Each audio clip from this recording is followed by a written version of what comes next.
आगे बढ़ते और एक और खबर से आपको रूबरू करा देते हैं जो कि रायपुर से ही है। तो बता दें कि आज से शुरू होगी G20 के चौथे फ्रेमवर्क की बैठक। तो नवा रायपुर में आज से शुरू होगी ये बैठक। तो बता दें कि चौथे फ्रेमवर्क की बैठक है और बैठक में शामिल होंगे दुनिया भर से प्रतिनिधि। तो यहाँ पहुंच चुके हैं प्रतिनिधि। बता दें कि नवा रायपुर के निजी होटल में होगी ये बैठक। तो छत्तीसगढ़ी थीम और छत्तीसगढ़ की संस्कृति से सजा है नवा रायपुर और मेहमानों को जंगली शहद और मिलेट कुकीज का भी मिलेगा तोहफा। तो सुरक्षा को लेकर भी खासे इंतजाम यहां पर किए गए हैं। तो G20 में शामिल होने विदेशी मेहमान यहां पर पहुंच चुके हैं। तो एयरपोर्ट पर मेहमानों का स्वागत किया गया है।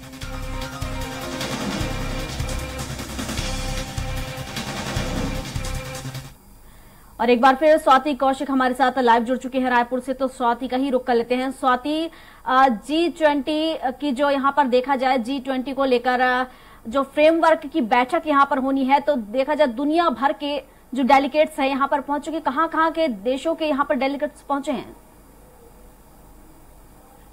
जी देखिए, बिल्कुल 50 से अधिक अलग अलग जो डेलीगेट्स हैं वो पहुंचे हुए हैं यहाँ पर।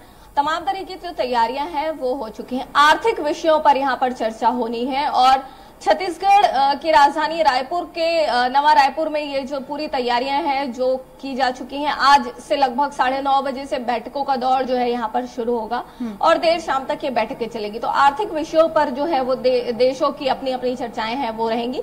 50 अलग अलग डेलीगेट्स जो है यहाँ पर पहुंचे हुए हैं। तो तमाम जो तैयारियां हैं वो पूरी की जा चुकी हैं। प्रशासनिक व्यवस्थाओं की अगर हम बात करें तो हाई सुरक्षा के बीच में, 3 लेयर सुरक्षा के बीच में इनको यहाँ पर प्रदेश में सुरक्षा जो है वो प्रदान की जा रही है इन डेलीगेट्स को। तो वहीं देश के भी जो टॉप क्लास ब्यूरोक्रेट्स हैं जो केंद्रीय चीजों पर, केंद्रीय मामलों पर जो अपना भरपूर हस्तक्षेप रखते हैं वो भी यहाँ पर पहुंचे हुए हैं। तो तमाम विषयों पर जो है यहाँ पर चर्चा होनी है। 2 दिवसीय ये आयोजन जो है वो किया जा रहा है।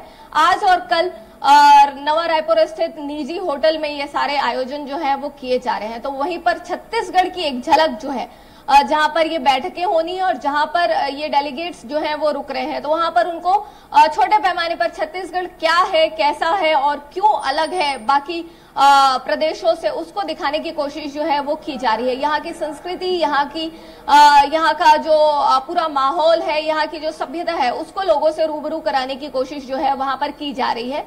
तो बिल्कुल जिस तरीके से कल भी हमने देखा कि डेलीगेट्स का आना कल से शुरू हो चुका है, तो उनको राजकीय गमछा, छत्तीसगढ़ का राजकीय गमछा पहनाकर उनका स्वागत किया गया। साथ ही तिलक लगाकर उनको एयरपोर्ट पर वेलकम किया गया। होटल्स में जो व्यवस्थाएं की गई है, तो छत्तीसगढ़ी संस्कृति अनुरूप व्यंजन से लेकर वहां पर डेकोरेशन की अगर हम बात करें, साज सज्जा की बात करें, तो उसमें भी कहीं ना कहीं छत्तीसगढ़ी संस्कृति को दिखाने की कोशिश की गई है। तो लगभग 1000 से अधिक जो है पुलिसकर्मी इनकी सुरक्षा में लगे हुए हैं, जो 3 लेयर पर वर्क कर रहे हैं।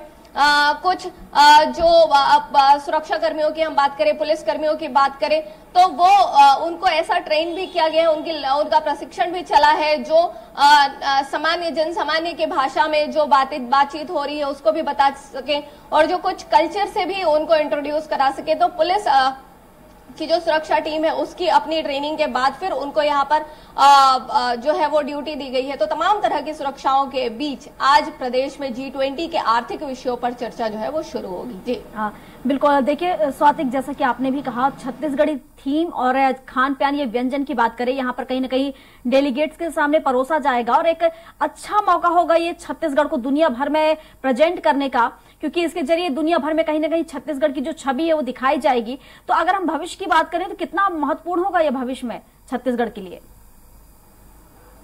जी बिल्कुल, दुनिया भर के लिए बहुत एक अच्छा मौका है छत्तीसगढ़ के लिए। वैसे भी समय समय पर चाहे वो हम अंतर्राष्ट्रीय महोत्सव के जरिए देश भर में दुनिया भर के डेलीगेट्स यहाँ प्रदेश में आते हैं। आदिवासी महोत्सव जो दुनिया भर के, तब भी दुनिया भर के जो डेलीगेट्स है वो यहाँ आते हैं नृत्य के माध्यम से, संगीत के माध्यम से। लेकिन इस बार जो डेलीगेशन आया है ये कहीं ना कहीं सरकारी है और सरकारी आयोजन का मौका इस तरीके से मिलना कहीं ना कहीं ये अपने आप में एक बड़ी बात है। और उसके बाद किस तरीके से हम स्टेट को प्रेजेंट कर रहे हैं, स्टेट को हम देश के माध्यम से प्रेजेंट कर रहे हैं, तो ये भी बड़ा महत्वपूर्ण हो जाता है कि लोगों के बीच एक अच्छा संदेश जाए। क्योंकि हमने देखा है कि कुछ समय पहले तक के प्रदेश में हो रही नक्सल गतिविधियों की वजह से प्रदेश का नाम जो है वो किस तरीके से देश में विदेशों में चलता था। लोग कहीं ना कहीं यही मानकर चलते थे कि पूरा छत्तीसगढ़ जो है वो नक्सल बेल्ट है, लेकिन ऐसा था नहीं।